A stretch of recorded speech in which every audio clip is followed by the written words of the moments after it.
You're listening to Shameless Feminine Speaks with your host, modern-day shaman and sister to all, Rebecca Haywood, right here on LA Talk Radio.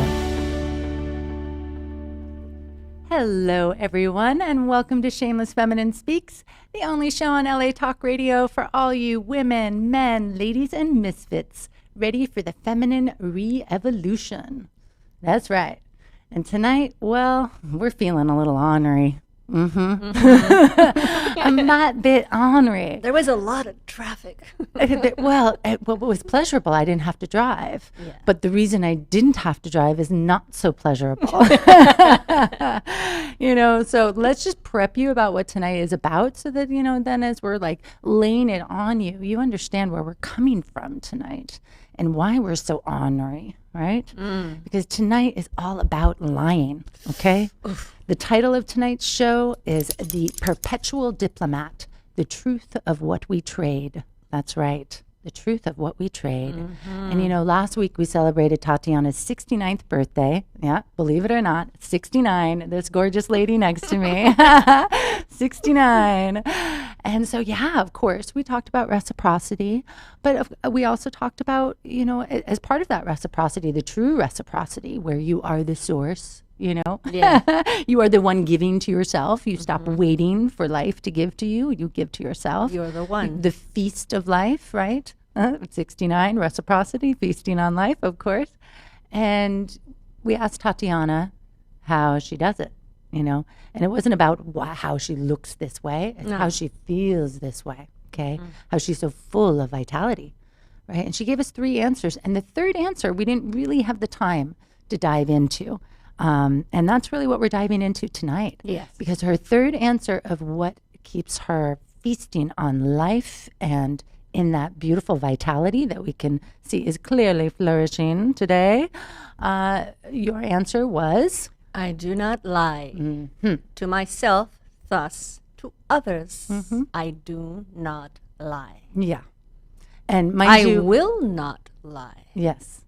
And that started for you at what age, 42? 42. Yeah, 42. So I'm 43, so, I can start You can do it now, baby. stopping lying today and look as good as you when I'm 69. And feel. We were talking about youth and stuff. Yeah, the feel. Yeah, it's really more about the feel. But let's be honest. I mean, wouldn't you like to look that way at 69? Since tonight is about honesty, it's okay to want to look a certain way, right? Yes. It's just about what you're doing to yourself to get there, Yes. right? And that's the other beautiful thing about this woman's beauty. It's all her own. This is au natural, baby, au natural. So that's where we came up with tonight's title, The Perpetual Diplomat. Because isn't that diplomat that one that is kind of, we put out in front of us, right? We put that diplomat out in front of our truth, in front of our shame, right? That diplomat, to me, it was a very gentle way of basically coming at you guys with saying, stop lying. You're a big fat liar. Yeah, you're a big fat liar. I almost called tonight's show after the song, Might As Well Face It, You're Addicted to Lies. And I started writing that intro and it was like, ooh, this is a little rough. You know what I mean? This is ornery here. That's how we like it. You know it is. Yeah. So we're going to Don't get lie. there. We're going to get there. I'm going to let Tatyana do the spanking tonight. And I am going to read you my intro. A kind of pared down version of my intro. I'm going to read it to you tonight because, in the interest of honesty, I am brain foggy tonight. Brain foggy because you know what? Well, one, I started my period last night, so I'm bleeding like a stuck pig right now. Yeah. And I had a hell of a week. Okay, I'm just going to be honest. I had a hell of a week. All right, I'm getting audited by the IRS, a friendly little audit. I'm Sunflower's not feeling well. No. Is that what you call her? Sunny. Well, that comes. So a small friendly little audit by the IRS. I'm finalizing my divorce with my beautiful husband, beautiful man. We're being nice about it, but it's still an emotional process. Of course. Absolutely. Yeah. That's happening. And so what do I choose to do in the midst of this kind of emotional upheaval? It's like, okay, I'm going to have a little, therapeutic catharsis and rearrange my room. And I call it a room because I live in a studio, okay? Like a less than 400 square foot studio. So you can imagine what it's like rearranging it. It's like those little puzzles where you have to move this one over here to move this over there, And so, you think that, a small project, no, this turned into a huge project. And I'm like, out with the old, in with the new. This is going to feel so good. And right in the middle of it, what happens as I've got my pile of things out with the old to load up into Sunny, my Jeep, and bring them to storage. Sunny, she's sick. Kaput. Boom. No, she no run no more. No more. She no run no more. No more. So here I am in the middle of my catharsis trying to open myself and open my space to the new, and I'm just staring at this pile of old things sitting at the foot of my bed. And Sunny. Yeah, and poor Sunny, yeah. So it's been a heck of a week. And so, there's my laying it on the table. And that is why I had not memorized my intro for you all. And I'm going to read it to you. It's really good. Because I love it. I love to read my writing to you all. I love it. Okay. So, it's a free country. Are you? Or do you, sorry.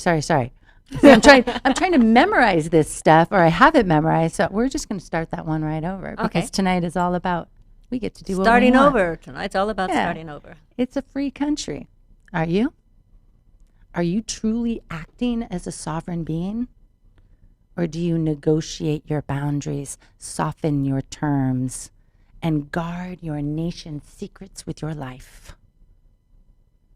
Keeping the peace, are we? But what about your peace and your piece of life? Your peace, P-I-E-C-E, of life. Yes, the cost is high for the perpetual diplomat.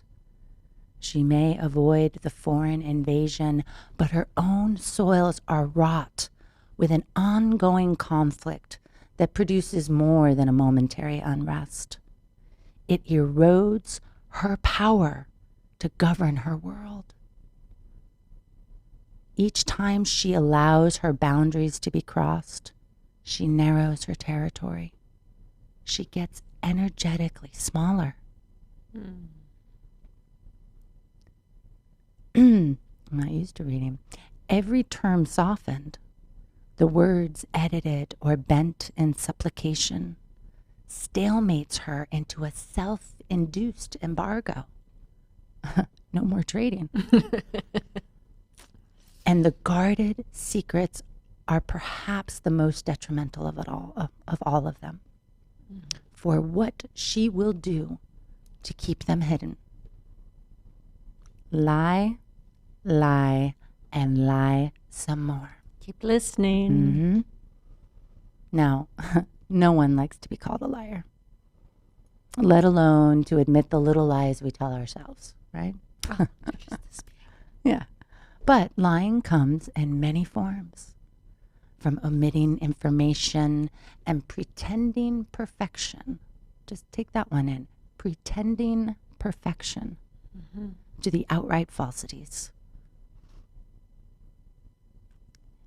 But this diplomat is indeed a false representative. And no matter the degree of lie, its fire burns right through the seat of our power. For if we're not honest with ourselves, where is the starting point of our creation? Just listen to that. If we are not honest with ourselves, where is the starting point of our creation? And if we are not willing to give voice to our truth, then where is its power? Right? Right? Your voice is power. The power to change, the power to create. It's your paintbrush on your canvas of life. In the beginning was the word. Yeah, in the beginning there was the word. Exactly. Don't underestimate your word. Tonight's show is very important, very important. And so we say, it's time for an insurrection, right? It's time for a revolution and for one final trade. One final trade. We'll let you have one final trade of the diplomat for the advocate. One who doesn't deal in trades, but in truths. Okay? In truths.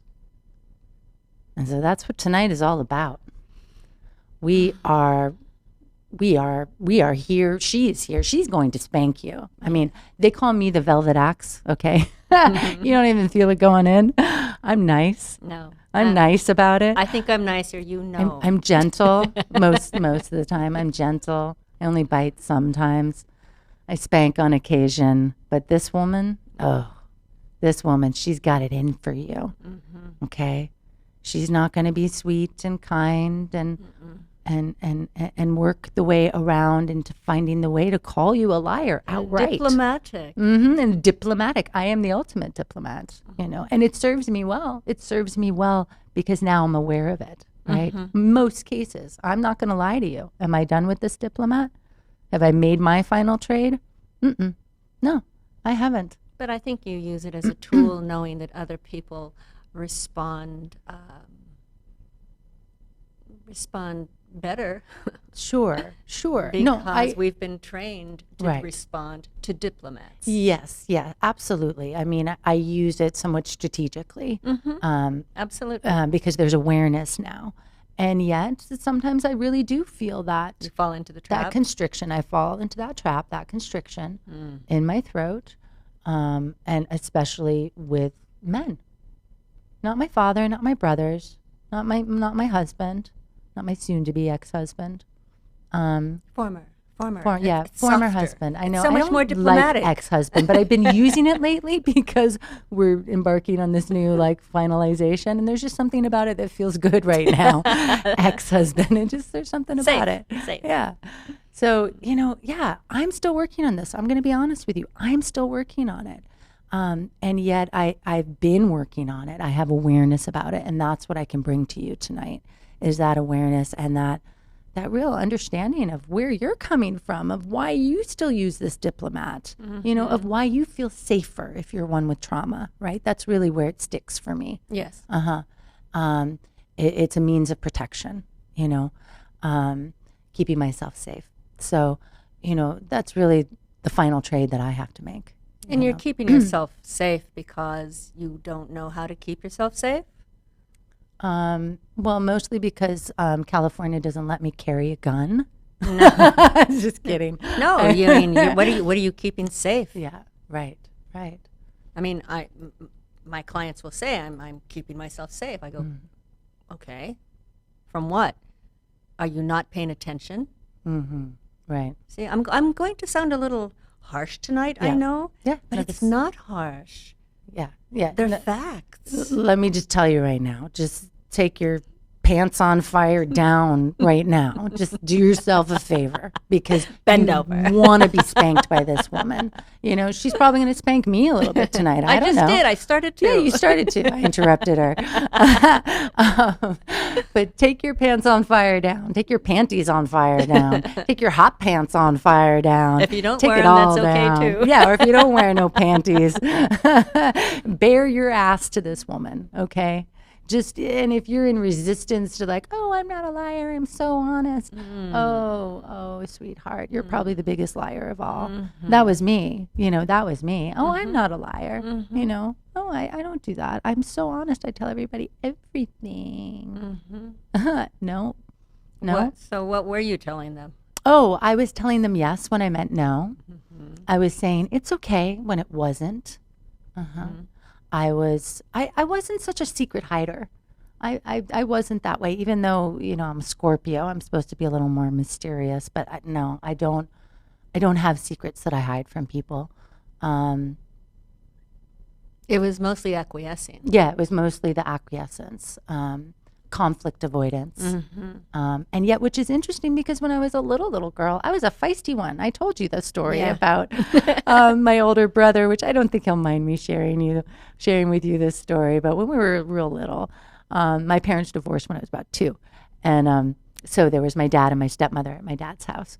And my brother would get me all riled up for something like, oh, this is ridiculous. They're making us do this, and it's coming from, This Diana, new our rule, stepmom, and not from Dad. Dad wouldn't really care. And so this is ridiculous, and we should make a difference, make a change. Yeah, get me all riled up. Yeah, you're right. Let's go. And go downstairs, and I'd be like, hey, Dad. Hey, Diana. Blah, blah, blah, blah, blah, blah, blah, blah. Right, Andrew? And I turn around and there's no Andrew No there. Andrew. So, he was pushing me out in front as his diplomat, right? Although I was not so diplomatic, right? And that's the thing, when we have nothing to lose, that was me as a little girl. I had nothing to lose, especially in that household. Yes. I had nothing to lose. I knew I wasn't going to lose the love of my father. And at that age, I didn't care about losing the love of my stepmother. I love her dearly today, beautiful woman. But at that age, I didn't care. If anything, sure, let's scare her off, right? So when we have nothing to lose, right? But then that's a beautiful statement and then a question. What do you have to lose? Yeah. You see, when I decided to stop lying, I was lying about going along with what society expected of me. When I got divorced, I'd been married, I'd known him for 21 years. We'd been married 18 years. We'd been together and knowing each other on and off, but 21 years since I was 21 to 42. And throughout the marriage, there was infidelity. And I accepted it because one day he's going to wake up and fall in love with me. He's going to wake up. One day he's going to wake up and see who's here. One day. Who's here. Yeah. One day. And he fell in love with one of his paramours, and this I'm very grateful for. When he fell in love, he came home immediately and asked me for a divorce. So all the other ones I'm assuming were dalliances. But this one counted, and he asked me for a divorce immediately. Right. And isn't that the was more clean. respectful way, right? How many times people use the diplomat in that way of like they're afraid to break up with a partner, right? They're afraid to make that end because they don't want to hurt their feelings. Okay, now I've been guilty of this, all right? They don't want to hurt their feelings. And yet what is more respectful to that person that you actually no longer really want to be with, that you're actually no longer in love The with? more diplomacy you're using are the more skeletons you're putting in the closet. Yeah. So that when the time comes that you do decide, or you have to be honest, you're forced to be honest, then of course they're going to get probably extremely hurt because all the skeletons are going to come tumbling out of the closet that haven't been mentioned. Yeah. Not just, I bent the fender on the car today. Right. you Yeah. know? Yeah. Well, and if you don't set that person free, if you keep your skeletons that I'm not in love with this, I'm not in love with you anymore. I don't want to be with you anymore. And you're keeping that skeleton in the closet. Guess what? You're also keeping them in that closet.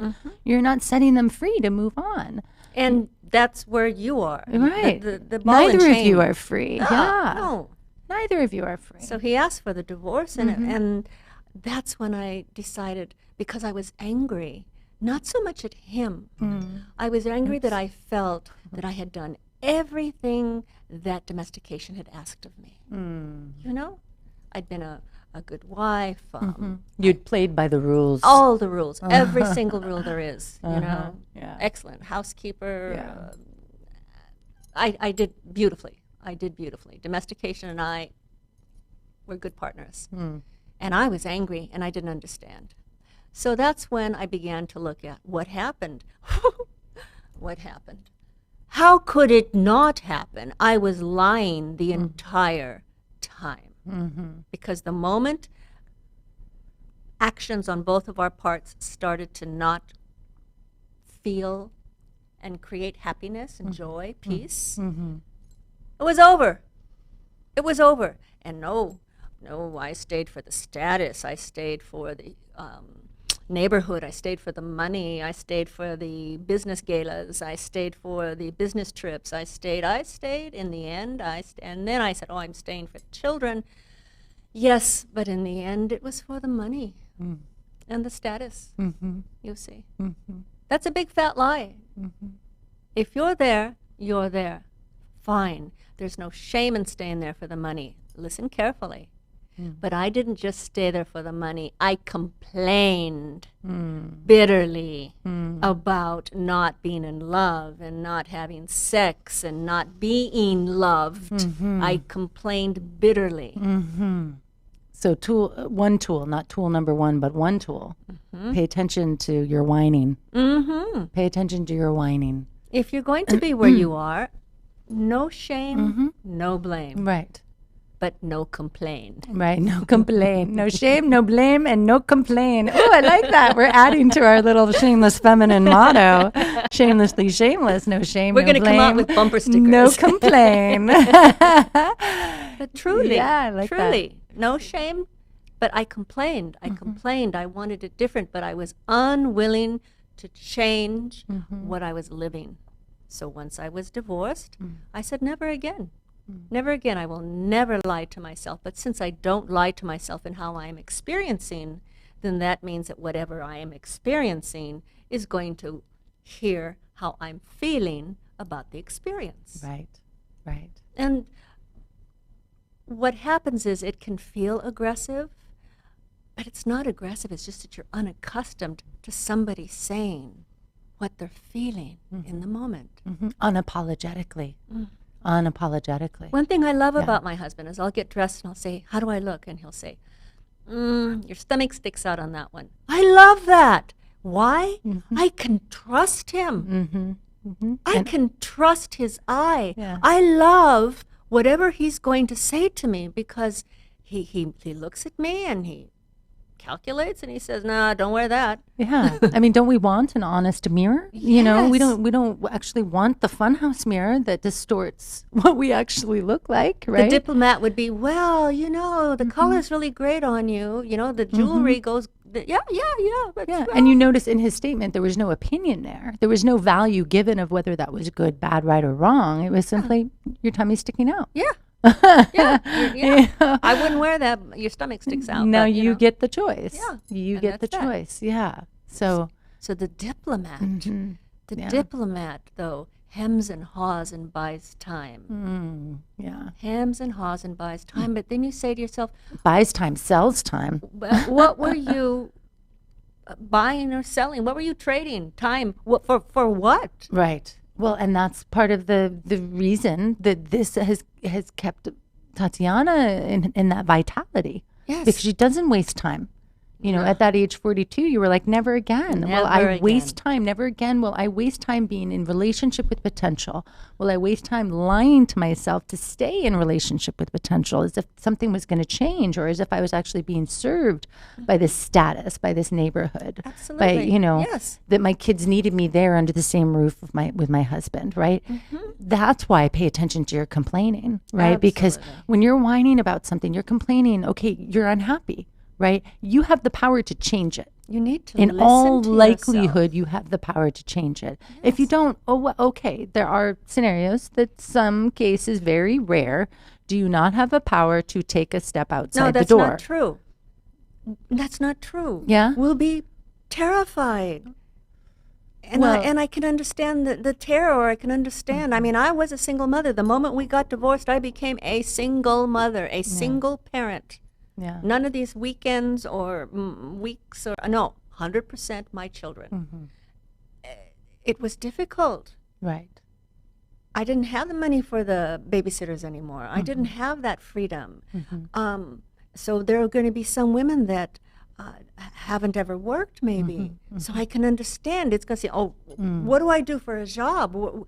Yes, I can see the impossibility. Yeah. But is giving up your life worth Right. living in misery? Misery. Right.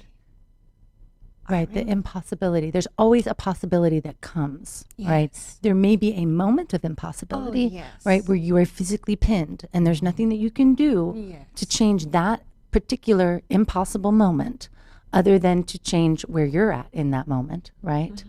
And then to be at the ready. when the possibility arrives, you take it. But that takes that fearlessness. Absolutely. You know, that courage. You can't be negotiating. The diplomat. You can take a okay. moment. The diplomat. I mean, do you Right. really want the diplomat to come in and negotiate this for you? No.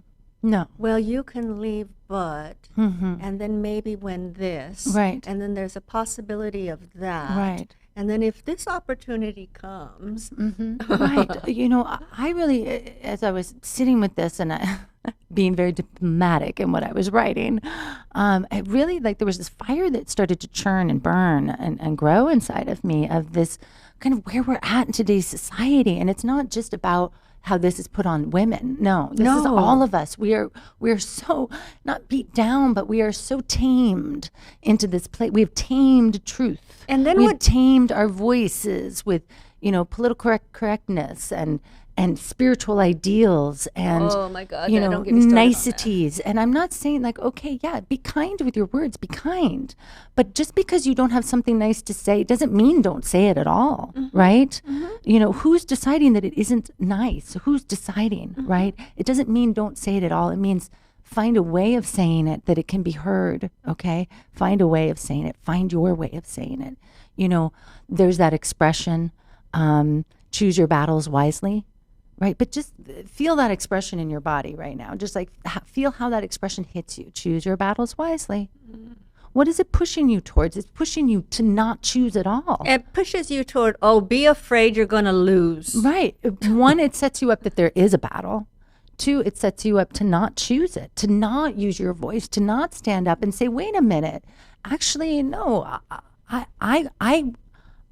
my piece is worth standing up for. Then why don't you? Why are you so diplomatic? Oh God, you're putting me in the hot seat right now. Well, in what situation? In any situation. I've watched you. Well, it's different. It's really different. No. It truly is. No. It truly is. There's a receptivity to the diplomat that I use. Whatever I have to say, I absolutely agree with you that it can be said respectfully, but that doesn't mean you're going to like what I have to say. Right. Now, I'm going to say that again. Whatever I have to say, I will say respectfully. But that doesn't mean you're going to like what I have to say. You see. And those are the situations that everybody says they encounter. They want what they deliver to be accepted. No. Yeah. There's a lot of times that Darius, my husband, I'll say what I have to say, and he'll go, do we have to talk about that now? I go, yes. Why not? I don't see anything else that we need to do. You see. No. Whatever I have to say, I will be absolutely, my words are not diplomatic. My words are as accurate as possible in what it is I'm attempting to convey. And that doesn't mean I'm being confrontive. I'm having a conversation. If you don't like what I'm speaking about, I can accept that, but that doesn't mean I'm being confrontive. Right. Confrontational, yeah. I had a friend just today, this morning, say, well, his idea of honesty is different from my idea of honesty. So I said, well, sounds to me like you don't think he's very honest. Well, he's not. So, Yeah. but Are there two different versions of honesty? I mean, really? Yeah, but I feel it's the way he said what he said, which was more diplomatic, Right. which she didn't care. But did that mean that he wasn't being honest? Yeah. You see. Yeah. Well, and I think there's a big difference the only difference for me with honesty is, are they being honest with themselves? Because I can see through that veil. I can see when somebody's lying to me, but then I can also see, and they're lying to themselves, So there's a difference there in their awareness of their honesty. Does that excuse the dishonesty? No. No, it explains, but it doesn't excuse. Yeah, it explains, and it helps me know who to talk to, who I'm talking to, right? Helps me get to the heart. So yeah, I mean, you're asking me why do I still use my diplomat? I mean, there's personal and there's work. So with students and clients, and we kind of talked about this on the car ride up, you know, I think I mentioned it already at the beginning of the show that I'm known as the velvet axe. You don't feel it going in, but it goes in, okay? As long as it goes in, then it's being effective. And sometimes it takes that velvet in order for it to be received by a student, by a client, when there's something that it's really kind of hard for them to digest, right? Like, you're a big fat liar. Those were Tati's words. My words are like, you're a perpetual diplomat, right? Do you hear the difference? You're a perpetual diplomat. You're a big fat liar. Right? There's a difference there in the delivery, but they're both saying the same It's thing. like, don't waste my time. And yet mine kind of needed about 2,000 characters to like deliver the actual whole message, whereas hers is right out the gate, you're a big fat liar. You're a big fat liar. Don't waste my time. Right. Be honest. Start to live. You want to live? Right. Stop complaining. Let's do something about it. Right. And yet, so why do I choose my way of messaging versus your way of messaging more often than not? It's not that I'm afraid to use your way. And especially when I see it appropriate with a client, when they need the spank. Oh, they get the spanking. Yeah, but even seeing it as a spanking, it's just a situation. In all situations, I speak directly to the situation. Right. That's all. Right. Whatever is happening, I will speak as clearly, as concisely as possible. My delivery is as impeccable as possible at all times. And is loving. They're equally loving. This is the thing. They're equally loving. I mean, I never feel, that's what's interesting. Even though I use the diplomat a lot, I really enjoy people like you that are direct. My soon to be former husband, he's very direct man, very blunt. And most people would take him as being confrontational. But that's something that I think a point, like a tool, I'd like to say. Sure. It's a conversation. Yeah. It's not a confrontation because Rich, whomever he's speaking to, that perhaps they don't want to talk about the cattle or something. The cattle. Well, You know, he's the not a land. cowboy, but yeah. Yes, he is. He's a man of the earth.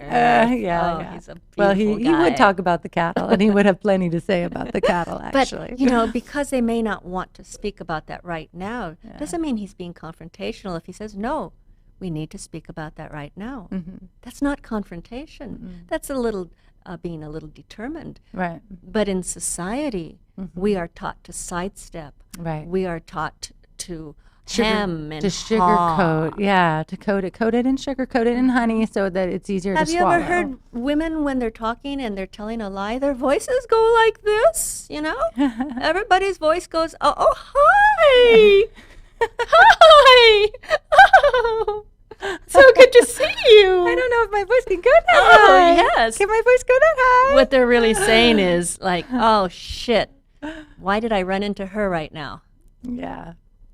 Whereas I would say, It's true, oh, our hi, voice- Rebecca. How you doing? It'd be really great to talk to you today. I got to get these groceries out. Right. Yeah. Done. Message delivered. And was it received? I don't know. I'm unloading the groceries. Here we go. You know? Yeah, absolutely. I mean, I appreciate relationships with people like you because that diplomat just, I don't use her. Yeah. I don't have to use her with you. Yeah. You don't use her with me. Yeah. So I really appreciate those direct connect. I would call them direct connect relationships. Oh, I like that. Yeah. Direct connect. Yes. Direct connect. Yes. Beautiful. And I love that. And I think that we need to build more of that with each other, you know, more of that. And how do we do that? In the families, in your families, how do you relate to your people in your family, brothers, sisters, mother, father? There's always hedging your bets. There's always a hedging of bets. Yeah. Why? Yeah. Those are the people that should be the easiest to communicate with. Yeah. My brother, I posted something, and he wrote, what do they call it? Comment. And I called him, and I said, don't put things up like that. If you don't like what I write, don't like it. I said, but don't put something up like that. That's not very nice. And then he went into, yes, but what you post, it's so dreamy, and I don't understand it half the time. I said, then you don't like how I write. What's it got to do with anything? Right. My brother's an artist. Yeah. I said, if I didn't like your art, would you stop being an artist? And he, well, no. I go, then why should I stop writing because you don't like how I write? Mm-hmm. Now, that's how a brother and a sister speak, okay? Yeah. It wasn't that hard. Now, my brother got offended. My brother got offended. Yeah. Oh, yes, he did. Yeah. Did I say anything offensive? According to him. Yes, yes. But this is the thing, in my intro, are you truly acting as a sovereign being? Yes. Right? And I think that's where this diplomat really, we do not only start to narrow our own territory, right, by negotiating our boundaries, we actually are expanding our territory, that I am somehow responsible now for what you feel. For my happiness. Yeah, I'm responsible. Like, so I've got to make sure and plan my words just right. What do they call it? Walking on eggshells. Yeah, walking on eggshells. Yeah, and this is, it's a habit. It really is such a habit. We're trained. We're trained this way. We are trained this way, and some of us might be raised by more forward-speaking families, right? Mine certainly wasn't. Full of diplomats, my family. Well, beautiful. Connecticut-ers. Massachusetts. Oh, yeah. Massachusetts-ers. Yeah, don't call me a Connecticut-er. Boston girl. Yeah, so, yeah. What are you guys called? Massachusetts-ers? Massholes. No. Yeah, massholes. I'm a masshole. I never heard that. I think I'd rather be a Californian. See? Now that was a pleasant confrontation. That's all it was. Yeah. What we're talking about tonight is I really would like you to leave tonight understanding that you have the right to speak up on your behalf. Yes. I don't like to say stand up for yourself because that sounds a little confrontive. A little combative. I'm standing up for myself. But you definitely have the right to speak up for yourself. And if they're not that happy about the conversation, that doesn't mean you're being confrontive. It doesn't mean that this is a confrontation. Right. You're attempting to have a conversation that isn't that yummy. Yeah. That's all. Yeah. I love, give me the line you wrote about the time, the creation. What was that line that you came up when we were talking yesterday? If we're not honest with ourselves, then where is the starting point of our creation? Yes. Yeah. And what Rebecca was saying about the boundaries, your boundaries. Yeah. Okay. I have such vitality. I am so vivacious. And believe me, I can sit very quietly and read a book. But what we're saying is the life force that is available to me is because I have no boundaries. I respect other people's boundaries. But in the moment, I am what is required for me to express myself respectfully and respecting the boundaries. But I don't have boundaries. Right. And what she means by that, if I may, is that she has nothing to defend, nothing to prove. This is that world, right? We set up boundaries to kind of defend and protect our wounds, right? Yeah, absolutely. Or to keep other people's stuff out. When you've landed in a place like, I'm not afraid of people's stuff, maybe physical harm, sure. But I'm not afraid of people's stuff. You know why I can say no to that? Seriously, I'm not afraid of physical harm. I don't go to places where I have to be afraid of physical harm.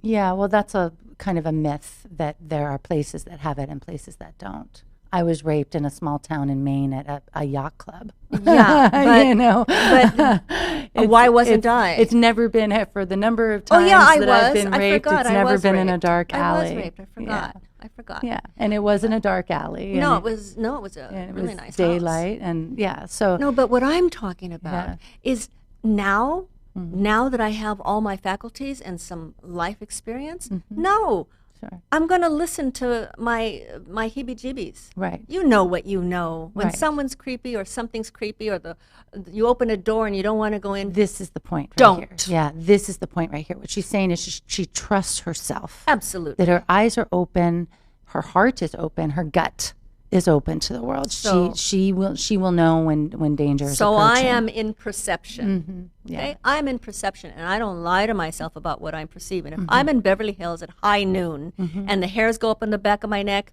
Yeah. I'm doing something about that. And one of the reasons that she is so aware, not just self-aware, but aware, is because she is embodied.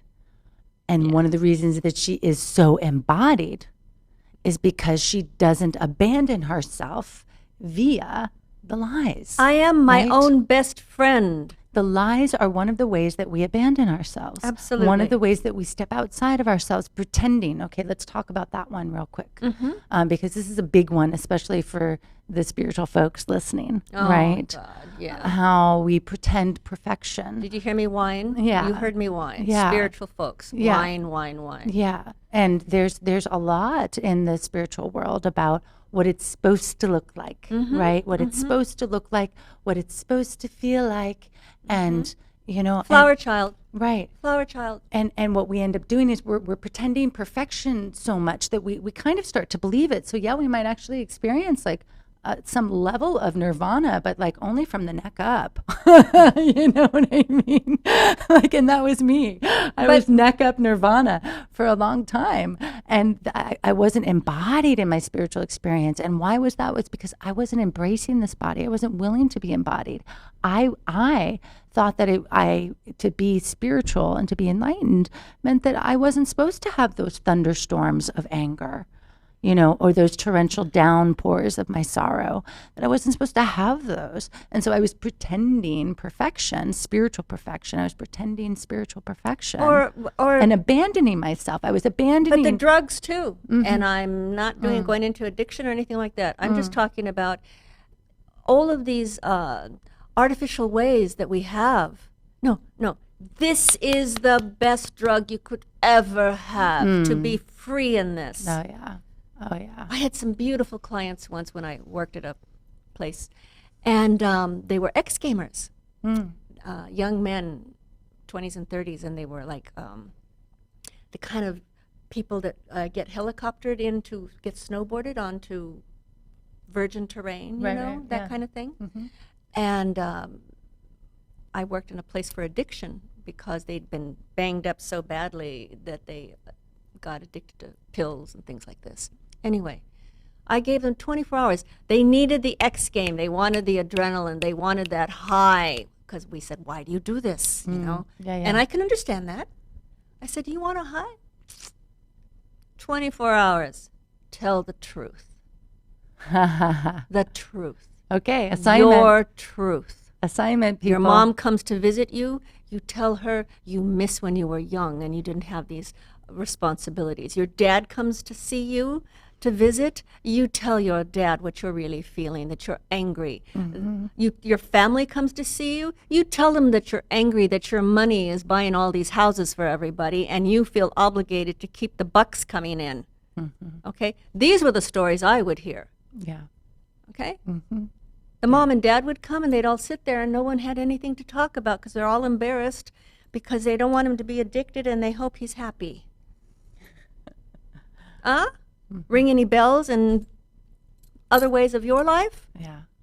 Don't lie. Yeah. You know what you know. You know what you know. And there's opportunity everywhere to simply be sincere. I don't use the word authentic. I like the word sincere. Yeah. Haven't you ever wondered when you're having a conversation with someone, Rebecca, and then they go, well, to be honest with you, or, to be perfectly honest with you, Right. don't you think, well, what the hell has been going on this last half hour? Thank you. Yes, please be perfectly honest with me. Yeah, I usually don't quite trust what's coming after that statement, actually. I go, huh. They're thinking about this one. Yeah, yeah. So, we're short on time here. So, I think you all understand who this perpetual diplomat is. You understand some of the ways that you implement the diplomat, i.e., that you lie. And why? And why, yeah. I think that really, let's be honest, you guys know that about yourselves, and it's what we're saying is it's time for one final trade, okay? And I'm right here with you. It's time for one final trade of the diplomat for the advocate, and so the advocate is one that doesn't deal in trades but in truth, okay?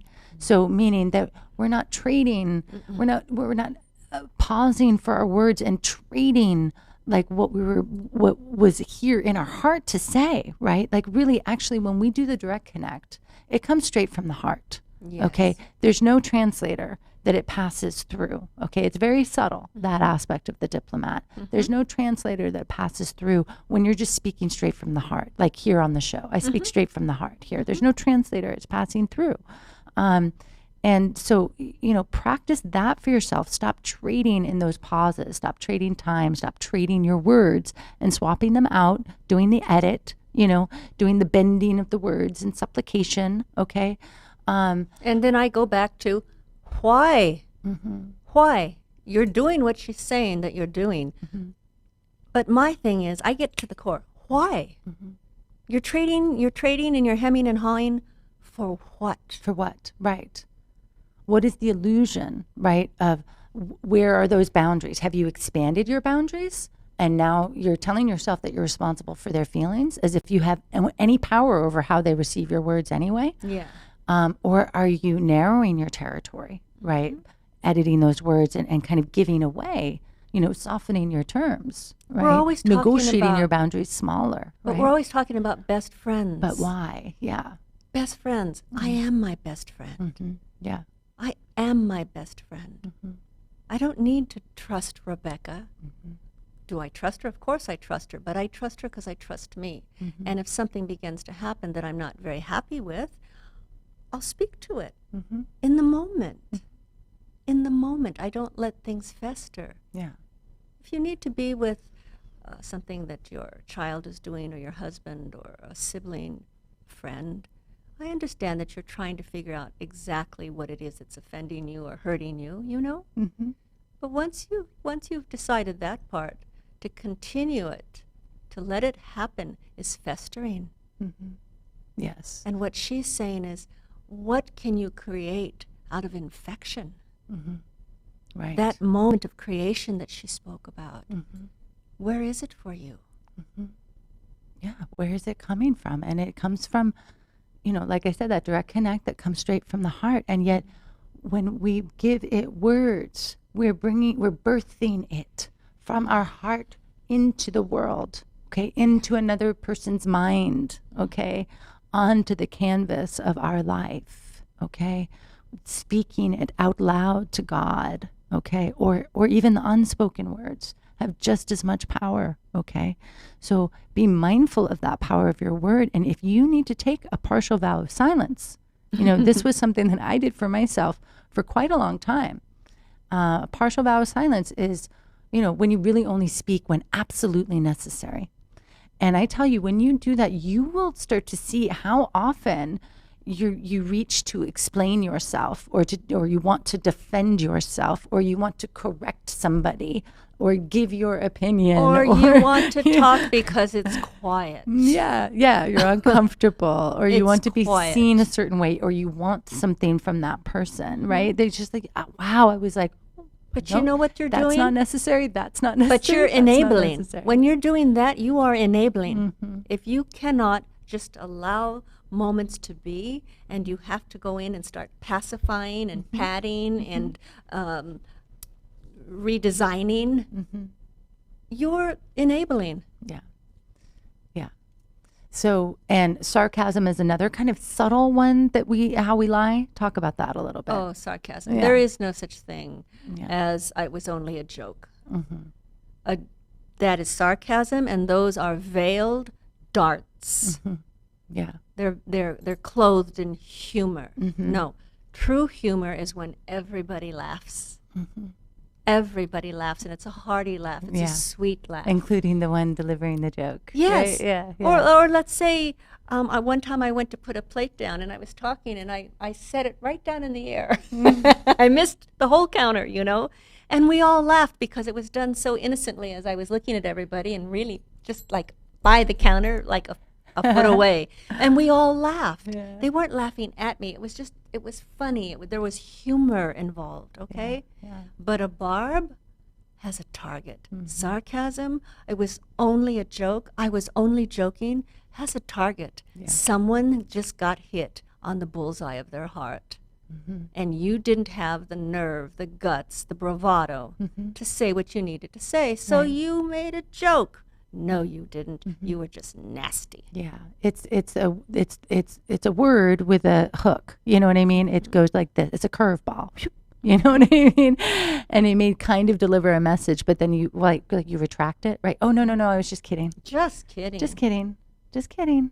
I saw a sister one time at a baby shower, and her sister had gotten engaged, and the engaged sister came a little bit late, and the sister that was there sitting by me said, "Nice purse."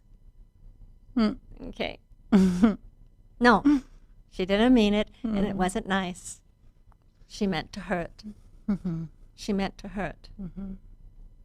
If you're going to do that, you get to say instead, "You know what? I'm really upset you got engaged before me. Yeah. I'm really, really, really upset, and I feel so bad that I feel that way, but I hate you right now." But that would require her to be honest with herself, and most likely she wasn't. No. So this is the first step to living authentically out loud, is to get authentic with yourself. And that's why I'm saying, pay attention to your sarcasm, pay attention to your whining, your complaining, pay attention to your pretending, okay? When you're trying to look a certain way and you're, paying attention to who's watching, or suddenly your tone of voice changes, right? Just start to pay attention to these things so that you can get honest with yourself. And like Tatyana said, ask the why. Why am I doing that? Because that's how you take it from just being aware of yourself to really being honest with yourself.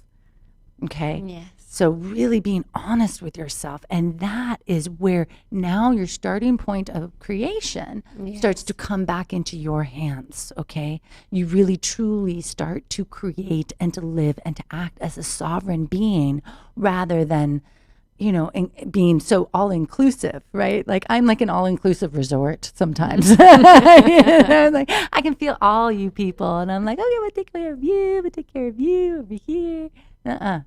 No more all-inclusive resorts, okay? Bring it back to you. One final trade, okay? Only deal in truth, okay? And start with yourself. That's where it begins. And then you'll be able to do it with others. And it's not brutal. It's not brutal. You can see everything I've said tonight. I've said it respectfully. I've said it direct. I've said it concisely, precisely. You see? Yeah. I didn't waste words. I didn't waste time. I didn't waste energy. So I have lots of energy. If you'll notice something about Tatyana's words, she doesn't reach for you with her words. Yeah. You know what I mean by that? Right? And how many people are really reaching for you with their words, like they themselves aren't there inhabiting their words, or not quite trusting their words, or believing their own words. And there's that aspect of the word. They're fishing. I don't fish. Fishing. Thank you. That's perfect. Yeah, you listen to me or you don't. Perfect. Fishing with their words, Feel yourself when you're fishing with your words, fishing for a reaction. Like, what are we fishing for when we fish for our words? We're fishing to be loved. Fishing to be loved, fishing for the approval, fishing for the agreement, right? But here's something. Do you love you? God. I love me. Okay. I love me. I no love matter me. what. I love me, diplomat and all. I love my diplomat. Absolutely. Here's another thing, okay, and this ties in with the word, okay? Love does not equal agreement. Oh, yes. Okay? Love does not equal agreement. And this is something of why we're all in this diplomacy thing, in this affliction with the diplomat, because we think that we all have to agree and see life the same way or look the same way. Diversity was meant to inspire, not intimidate. Yes. Ooh. Oh, yeah. I say that to my clients all the time. Diversity was meant to inspire, not intimidate. Exactly. Yes. We have to go. No, we don't. We're we good. don't? Are we good? He gave us 5 minutes. Oh. So we actually have 3 or 4 minutes. So we do have to go very shortly here, at least do our wrap up. But what else? What other tools? So vow of silence, start with yourself, get honest with yourself, ask the why. Precise and concise. Yeah. Don't use words like, oh, I was such a bitch today. Mm-hmm. No. My clients are not allowed, there's a way to use those words, but no. If you're going to say I was such a bitch today, then what you're going to say is, I was so unkind to my mother today. I was insufferable. There you go. I was angry. Right. I was moody, and I pulled her in because it felt good. Right. Not I am angry, I feel angry. That's a truth. I feel angry, not I am angry. Yeah. Right? Very different, right? So be mindful of how you are using your words, okay? Ask the whys. And, I love the 24 hours of be honest. Just be 24 hours. honest. 100% honest for 24 hours. Can you do 24. it? Can you do it? 24 hours is not that long. And actually, you're like sleeping for 6 to 8 of them, right? So if you're lucky.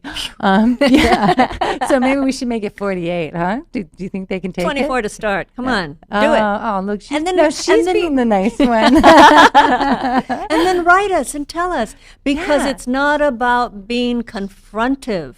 What we're sharing with you is be precise, be concise, and share what you're feeling. You have that right to speak up on your behalf. And or don't be concise. You don't have to be concise. I'm a writer. I love not being concise, but I do love delivering a message precisely. But writing is one thing, and speaking to someone needs concise. Right. Yeah, if you're We don't speak to going people the way this we write. long roundabout way, Yeah. there's something like beating around the bush. Oh, yeah, beating around the Don't bush. beat around the bush. Go for the bush, baby. Well, that was last week's show. Yeah.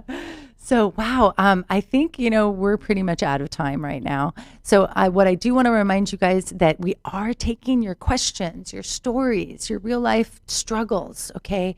Just email ispeak@RebeccaHaywood.com, okay? ispeak@RebeccaHaywood.com, or message either one of us on social media. You can find Tatyana at the Delphine Experience. Do you want me to just say? Yeah, you do. The Delphine Experience, and also at 1-800-RENT-A-GODDESS. Goddess. Gotta love it. And then you can find me at Shaman Sister, okay? And then for websites, it's just her name, TatyanaRay.com. .com. And just my name, RebeccaHaywood.com.